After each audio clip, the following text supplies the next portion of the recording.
Buenas, soy el arquitecto Julián Carelli. La idea de esta charla es poder analizar edificios de grandes luces utilizando técnicas de prefabricación e industrialización. Bueno, en primera instancia la idea es poder analizarlos a través de las formas geométricas, las cuales en la mayoría de los casos refiere o afecta directamente a la tipología estructural, o sea que geometría y tipología estructural están íntimamente relacionadas. También vamos a analizar los diferentes tipos de materiales utilizados, predominancia en el acero, el hormigón y la madera, pero vamos a ver que también aparece alguna combinación de otros posibles materiales, y sobre todo cuando nos referimos a las envolventes. Bien.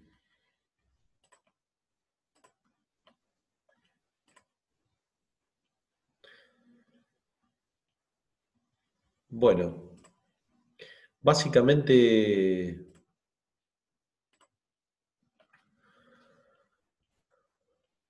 cuando hablamos de la geometría hablamos de poliedros, diferentes edificaciones resueltas con, obviamente, características y tipologías estructurales bastante diferentes, pero sí bastante relacionadas con la geometría. La esfera, el elipsoide, muchas formas geométricas están relacionadas con secciones de partes mayores. Ya vamos a ver algunos ejemplos: el cilindro, el cono, conoide, paraboloide hiperbólico, algunos edificios reconocidos, ¿sí? de diferentes arquitectos, el hiperboloide hiperbólico, el toroide, justamente hablamos de las secciones de partes mayores, ¿sí? El helicoide. Bueno, y para comenzar, qué mejor que con Miguel Fisac en España, inventor de las vigas huesa, ¿sí? Las vigas hueso tienen que ver con la geometría, la forma y la tipología y el uso de estos elementos de hormigón que se unen, ¿sí? Trabaja con hormigón prensado, prefabricado, postezado, hablamos década del 50, del 60. Hormigón premoldeado a base de elementos de encofrado metálicos que le dan una terminación muy buena, excelente, podríamos decir. Y también con el vibrado y con el prensado logra llegar a este tipo de transmisiones posibles de elementos bastante livianos, obviamente ahuecados. Esta situación de la viga hueso tiene que ver con el alivianamiento de los elementos que se unen a través de técnicas de postezado in situ y luego son elevados como vigas ya una vez tensados. Bueno, estos son los elementos. Esto es un gato hidráulico que nos permite poder estirar los cables y de esta manera generar una tensión entre cada uno de los elementos que obviamente nos permite justamente lograr luces de gran tamaño, ¿no? En este caso se ven cómo los cables están aprisionados por un sistema de cuñas metálicas que lo permiten. Bueno, la elevación de los elementos y por supuesto el diseño de la parte, ¿no? La morfología de los elementos que permiten la iluminación cenital, natural, la ventilación también, ¿sí? Bueno, pasamos un ejemplo también bastante contemporáneo, la biosfera de Montreal de Sylvan Mister Fuller. Obviamente Fuller dedicó bastantes años de su vida al diseño de domos geodésicos.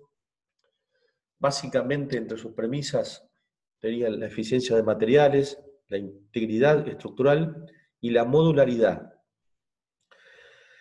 Bien, esta cúpula es un icosaedro, una forma de 20 caras que está formada por la intercalación de pentágonos en una retícula hexagonal, ¿sí? En su momento fue diseñada con una envolvente acrílica bastante delgada que generaba un edificio bastante opaco. Pero bueno, después ya vamos a ver que tuvo algunos problemas y bueno, sufrió un incendio en el año 1976. Tiene 76 metros de diámetro, es una esfera bastante grande, muy alivianada, o sea que logra estructuras con muy poco material, o sea, en ese caso la eficiencia de recursos es bastante interesante. Está la imagen que recién comentábamos de el incendio que sufre la cúpula acrílica, y bueno, en la actualidad, así es como podemos verla. Obviamente, uno de los puntos más complejos resueltos y propuesto por Van Fuller fue el tema de los nudos. Acá vemos alguna tipología de otros tipos de nudos también posibles que permiten justamente la unión de las barras, ¿no? Por lo tanto, hablamos de barras y nudos, ¿sí? Bueno, las instalaciones olímpicas de Múnich, de Frei Otto, en este caso hablamos de tensoestructuras, ¿sí? Las tensoestructuras en general están inspiradas en las tiendas de campaña, ¿sí? Elementos tensados. Después vamos a ver que en general hay dos tipos de tensoestructura, o podríamos decir tres, pero generalmente nos vamos a referir a dos, nomás que tienen que ver con diferencias, ¿no? de características. ¿Sí? Por un lado, hablamos de resistencia a la tracción, ¿sí? Hablamos de elementos prefabricados, en el caso de las cubiertas sobre todo, y la maleabilidad formal, ¿sí? O sea que hablamos de muy poco material, generalmente liviano, pero sí requiere una cierta especialización, tanto de técnicas constructivas como de mano de obra, in situ, en el montaje de la misma. ¿Cómo podemos diferenciar las distintas tensoestructuras? Bien, hay algunas que son las llamadas estructuras tensadas por membrana, sí que nos referimos a estructuras donde la membrana está sujeta por cables, ¿sí? Lo que permite la distribución de esas tensiones de tracción a través de la propia forma de los elementos. Y después, bueno, aparecen las mallas tensadas, ¿sí? Que es este caso, las instalaciones olímpicas de Múnich, ¿sí? Donde los cables transportan las fuerzas intrínsecas, ¿sí? Y la transmiten a elementos independientes, ¿sí? En este caso aparecen mástiles o postes. Y después elementos que sí dan a la cobertura, con diferentes tipos, por supuesto, de fijaciones. Bien, acá vemos alguna imagen. Esta cubierta fue inicialmente eh, cubierta por elementos de acrílico, posteriormente fueron cambiados, fueron reciclados por elementos algo más modernos con materiales de otra tecnología un poco más actual que permitía ciertos movimientos, cierta flexibilidad, sobre todo, ¿no? Bueno, en sí todos los elementos utilizados son elementos bastante simples, hablamos de elementos de prensa, elementos que tienen que ver con uniones roscadas, articulaciones que permiten ciertos movimientos, hablamos de una estructura en cierta manera flexible, dinámica. La unión de los cables también bastante simple a través de elementos de prensa roscados. Y obviamente cuando hablamos del transporte, por ejemplo, del agua de lluvia, ¿sí? Trabaja con un sistema de canaletas que tiene que ver con fijaciones tomadas de esos elementos de cobertura con una canaleta flexible que permite el traslado de ese agua, digamos, caída sobre la cubierta. Obviamente, la diferencia de altura entre la estructura, ¿sí? de cables fijos y del elemento en sí de cobertura es a través de unos sistemas, ¿sí? que tienen que ver con la fijación del elemento inferior, del superior, y genera con este elemento suplementario una cierta diferencia de altura entre cables y la fijación de los elementos superiores. Bueno, se puede ver en el detalle, ¿no? La canaleta es un elemento flexible que inclusive absorbe los movimientos de cada una de las placas de la cobertura. Bueno, las estereoestructuras. Tenemos un ejemplo bastante cercano, Banco Provincia de Citibel. Sí, es un ejemplo muy interesante de mostrar porque nos podemos dar cuenta que no son estructuras imposibles de llevar a cabo. Esta estructura fue diseñada y construida por talleres locales, tratando de simplificar los puntos de unión, ¿sí? Cuando hablamos de estereoestructura, hablamos de una estructura espacial reticulada, ¿sí? Que está compuesta básicamente por barras y por nudos, que al estar unidos forman un tejido, podríamos decir, sinérgico, que es extremadamente resistente, pero a su vez es muy liviano, es extremadamente liviano, o sea, es muy rígido y es muy liviano.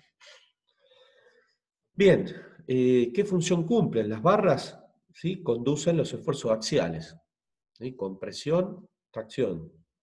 Y los nudos son los puntos donde concurren estas barras. Sin duda que la aplicación de diferentes técnicas y tecnologías posibles está básicamente en la resolución de los nudos.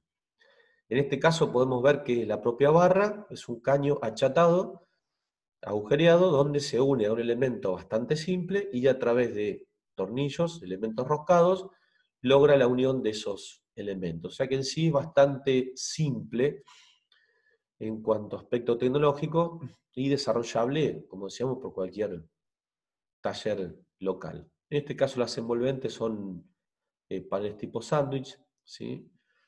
Con su aislación adecuada y terminaciones. Bien, otro ejemplo, bastante interesante también, el Centro Sainsbury de Artes Visuales de Norman Foster. Bien, cuando hablamos en este caso, de recintos de grandes luces, en este caso un recinto bastante único, flexible, es una estructura prefabricada de pórticos, ¿sí? Hablamos de un ortoedro.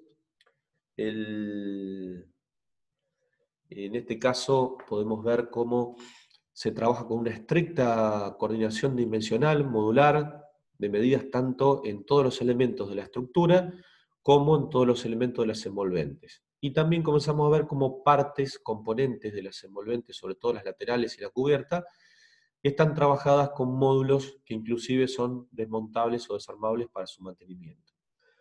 Cuando hablamos de modulación, vemos que, por ejemplo, en la parte inferior podemos determinar cómo hay un sector como de comedor, donde los tamaños de los antepechos o de dinteles ya en esta modulación coinciden con la ergonomía del cuerpo humano. O sea, justamente abrir una puerta tiene una altura de dintel normal, y después sigue esta seriación, esta modulación hacia la parte superior y vemos cómo hay elementos más opacos, elementos que permiten la ubicación de sistemas de ventilación forzada, sistemas con módulos algo más cerrados, ¿sí? Con lo cual dentro de esa coordinación modular dimensional se pueden ir diferenciando distintas partes y elementos. Obviamente cuando nos referimos a la estructura, ¿sí? Vemos esta intención, en este caso, bueno, de poder trabajar con todo lo que es sala de máquina, instalaciones en esta parte de envolvente, que en este caso no es solo la piel exterior, sino también podemos hablar de que toda la envolvente tiene todo el espesor de la estructura, colocando el propio elemento de envolvente exterior y el propio elemento de envolvente interior, una parte compuesta donde intervienen diferentes partes intervinientes. En el caso de la cubierta, obviamente, en la parte estructural aparece un sistema de pasillo de mantenimiento y aparecen en la cubierta elementos de placas que obviamente pueden ser inclusive desmontados para su posible mantenimiento o cambio de piezas, inclusive para por ahí limpieza de estos elementos, por ejemplo, de canaleta. En este caso vemos un panel opaco, ciego, ¿sí? Metálico con su aleación de poliuretano expandido y la pieza o el elemento que contiene el elemento acristalado. Obviamente aparece el elemento de la subestructura, la fijación, el elemento de soporte que apoya estos elementos, ¿sí? La fijación, y aparece esta situación de poder trasladar el agua de lluvia. Bien, en la estación terminal de Waterloo, en Londres, en la década del 90, de Nicholas Grimshaw, hablamos de una estructura metálica, un arco traspuntado, telescópico. Ya vamos a ver cómo funciona esta situación de elementos telescópicos y por qué justamente, porque vemos que es un edificio que no mantiene la misma luz desde el ingreso a las plataformas hasta la finalización, con lo cual, si no trabajáramos en forma telescópica, deberíamos de realizar cada uno de los arcos con luces diferentes, pero en este caso la función de ser telescópico nos permite trabajar y reducir a solamente 3 tipologías de elementos prefabricados. Bueno, trabaja con apoyos articulados, ¿sí? Y podemos ver cómo también esta estructura metálica permite, en este caso, o logra colocar la cobertura en un sector por el lado, digamos, superior y hacia el otro lado por el lado inferior. Podemos ver en este arco triarticulado cómo trabaja en forma, ¿sí? Telescópica, y también ayuda justamente a tener la sección adecuada de los elementos, los tubos metálicos, de acuerdo a las tensiones estructurales. Se ve claramente cómo parte del arco, ¿sí? Trabaja en forma telescópica. Obviamente esta función telescópica no es posible durante el transcurso de la vida útil del edificio, sino que simplemente a modo productivo de la fabricación del elemento en el taller, el transporte y el colocado en obra. En forma telescópica, poder ajustar la medida y sigue fijada y soldada, posicionada en el lugar. Bueno, son barras traccionadas, comprimidas, que obviamente alivianan bastante esa estructura, y trabaja con una cobertura un poco más cerrada, un poco más opaca, en la parte superior, la parte más alta, y en la parte con mejor aislamiento, con una cobertura vidriada que está por debajo de esa estructura. Bueno, se ve claramente el punto de fijación y el de articulación. La escala 1 en 1 de la estructura.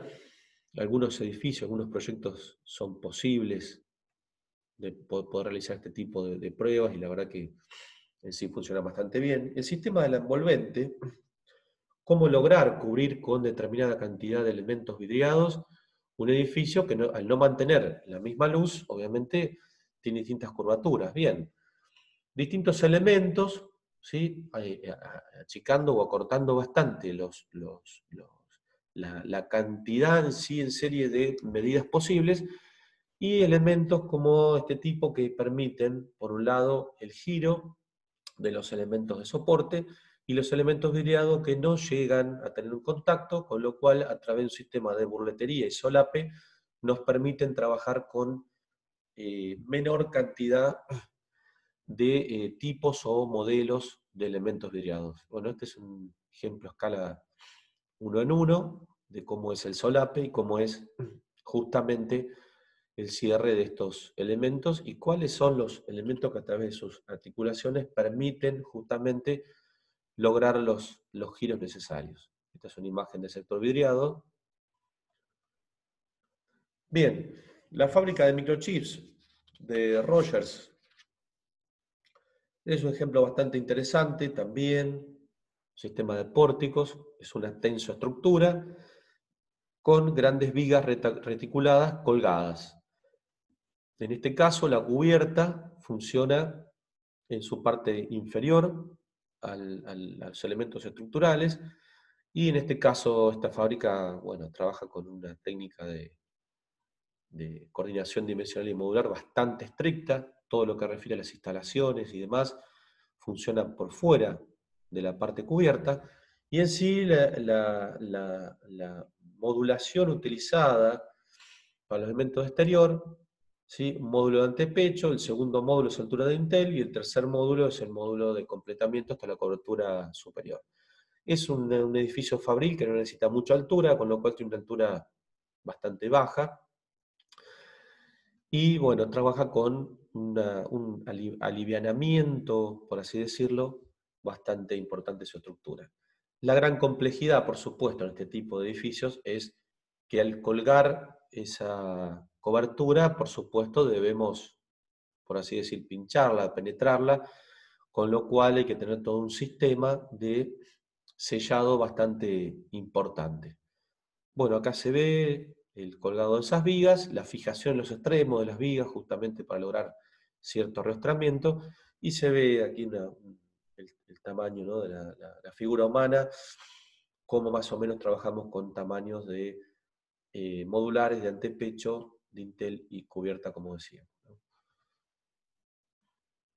La sección, la parte, generalmente en cada edificio podemos notar, para poder desarrollar una axonométrica, cuál es la sección tipológica, tanto en la estructura como en la envolvente. Bien, el Museo de Arte Islámico, el Museo del Louvre de París.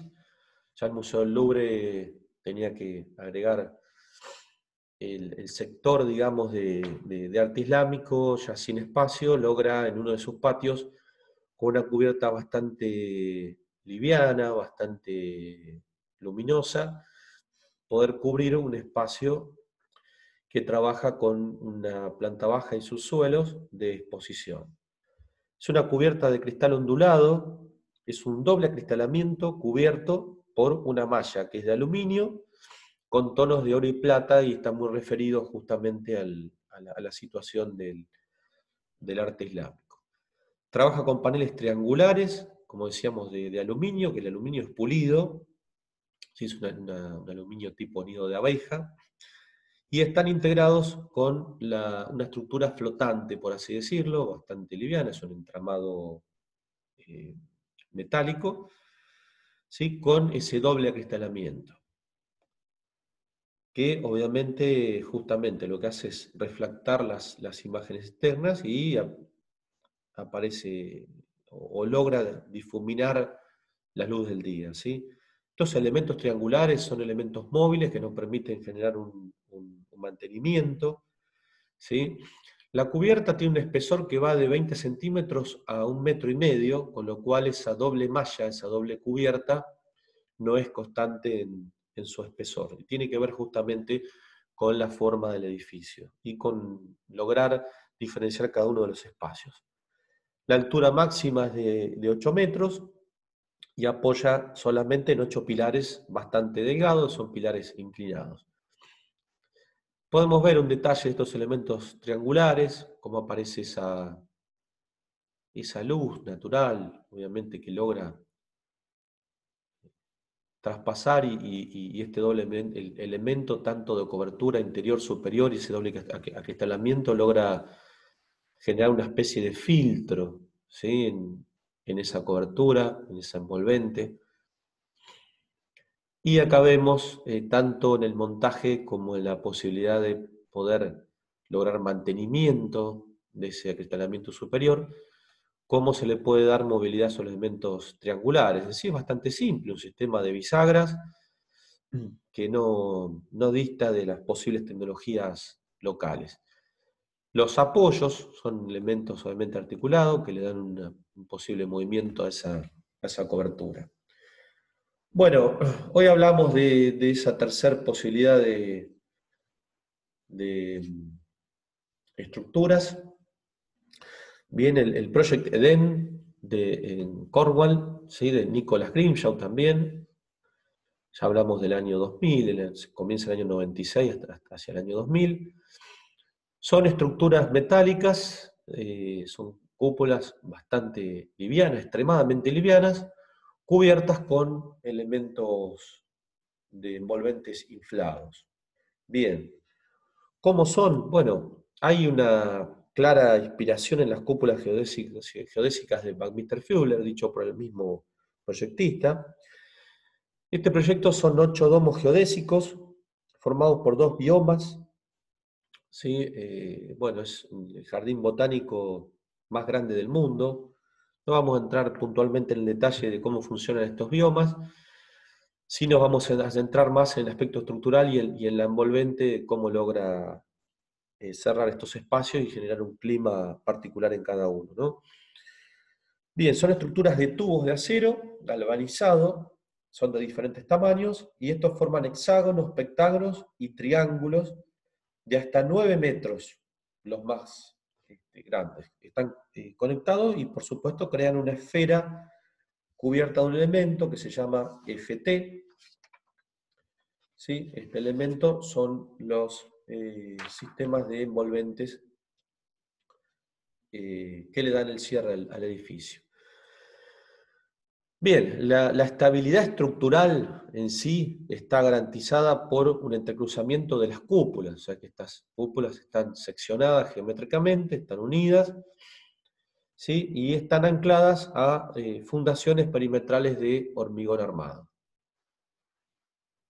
En sí el cerramiento está compuesto por 500 paneles de FT, que son estas láminas termoplásticas transparentes, que son de gran resistencia. Están selladas en todo su perímetro y están infladas, creando una cámara de aire.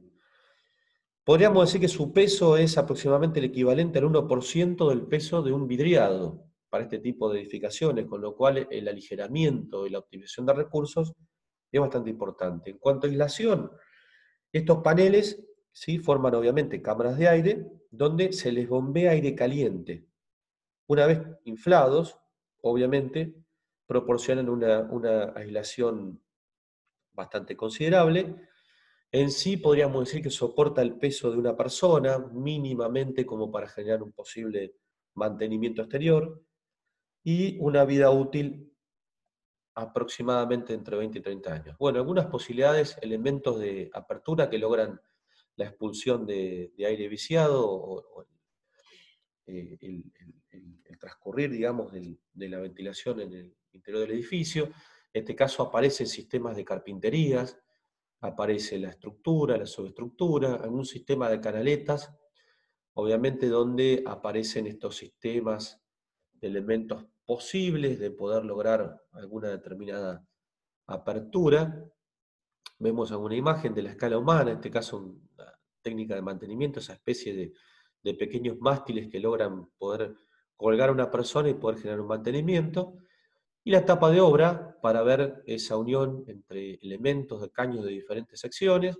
Obviamente están unidos a través de nudos y en los extremos de los caños aparece una situación de perno roscado que permite esa unión.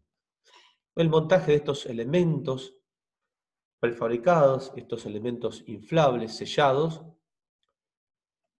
Bueno, acá vemos también una imagen del detalle, donde aparece la estructura, la subestructura, los elementos de fijación, tensado.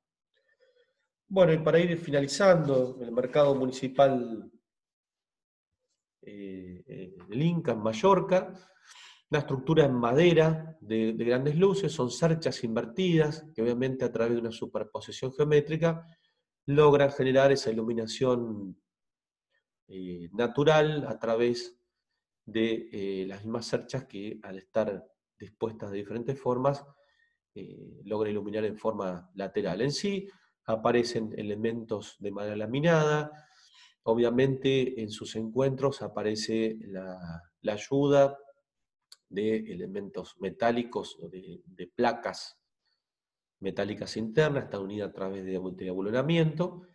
Obviamente la estructura es de hormigón con columnas que a una determinada altura logra esa transición a través de elementos metálicos articulados y apoyar esta gran cubierta de madera que obviamente también vemos algunos elementos como cruces y elementos de cables que permiten poder hacer una estructura que resista obviamente la condición de vientos con impacto en las diferentes orientaciones, ¿no? Bueno, el montaje inicial, vemos la estructura, los elementos laterales que permiten no solo iluminar, sino también ventilar, elementos de rejillas de aluminio. Y para finalizar, el último ejemplo, la biosfera de Amazon, en Seattle es un ejemplo bastante nuevo. También aparece esta situación de reminiscencia con las esferas de Van Mister-Fuller, pero con una consideración algo diferente, sobre todo desde lo geométrico y desde la coordinación dimensional, ya no tanto desde la modular en cuanto a rigidez, digamos, de medida en cuanto a cuadrícula, pero sí en cuanto a la dimensión de los elementos. O sea, podemos ver una esfera con el entrecruzamiento de diferentes partes de estructuras principales y subestructuras de envolvente que a primera vista no nos ofrecen una lógica de medidas y de dimensiones, pero que en realidad sí la tiene. Vamos a ver que sí la tiene. Bueno, también funciona con diferentes biomas, obviamente son oficinas, aparecen también un sector de viviendas, diferentes usos. Bueno, ya en su etapa de montaje podemos diferenciar algunos diferentes elementos que dentro de ese entramado de estructura principal también podemos considerar cómo comienzan a aparecer elementos prefabricados, ¿sí? Montados in situ, bastante livianos, y que comienzan a dar forma y función, por supuesto. Estos elementos también, obviamente, aparece la digitalización, aparece el software aportando a ese cálculo de estructura, elementos de dimensiones que tienen que ver con su peso propio y la unión de las partes, donde en definitiva, a pesar de esta gran tecnología utilizada, también la unión de las partes aparece con elementos de ojales, pestañas que deben ser puestos en posición y posteriormente fijado a través de uniones roscadas. O sea que en sí es bastante simple los sistemas de unión y fijación de esta estructura. Bien, las esferas, ¿sí? Hablamos de una cuestión del cálculo, el diseño, como comentábamos, de una situación de software y de digitalización importante. Podemos hablar de una seriación de hexacontraedros pentagonales, ¿sí? Que están formados por teselación, y ahora vamos a ver bien de qué se trata en la próxima diapositiva, de un pentágono a través de su superficie. Son algoritmos que permiten al equipo generar rápidamente una estructura de acero y vidrio que puede constituirse de manera eficiente y rectable. Podemos ver la forma del hexacontraedro, ¿sí? como estructura principal y su repetitividad. Acá lo vemos en forma abierta, ¿sí? Y cómo realmente posteriormente se pueden ir uniendo estas partes e ir logrando estas esferas. ¿De qué hablamos cuando hablamos de teselado? ¿Y qué tiene que ver con la coordinación dimensional? Justamente, el término teselado hace referencia a una regularidad o patrón de figuras que recubren completamente una superficie, con dos requisitos, como bien está descrito en la diapositiva. Una, que no queden espacios libres, y la segunda, que no haya superposición de estas figuras. Con lo cual, a través de distintas formas y tamaños, podemos generar, si cumplimos estas dos características principales, lograr cubrir diferentes espacios con distintas geometrías. Obviamente, en esta situación de vista interior se pierde un poco esa situación de elemento de unión, ¿sí? Ya al estar los elementos puestos en posición y pintados, y aparece, por supuesto, toda la subestructura que debemos distinguir para colocar los elementos vidriados finales, con lo cual claramente vemos estructura, subestructura y elemento de cobertura. Para finalizar, podríamos llamar una reflexión de Enrique Seco: los sistemas de junta seca generan una tipología de unión de montaje desde el punto de vista técnico, donde se destaca su condición de elemento estilístico de influencia decisiva en la composición del edificio. Bien, dos bibliografías recomendadas. Una son dos artículos: La geometría técnica de arquitectura, de Ramón Araujo, y Frei Otto, La génesis de la forma arquitectónica, de Juan María Songel. Bueno, muchas gracias.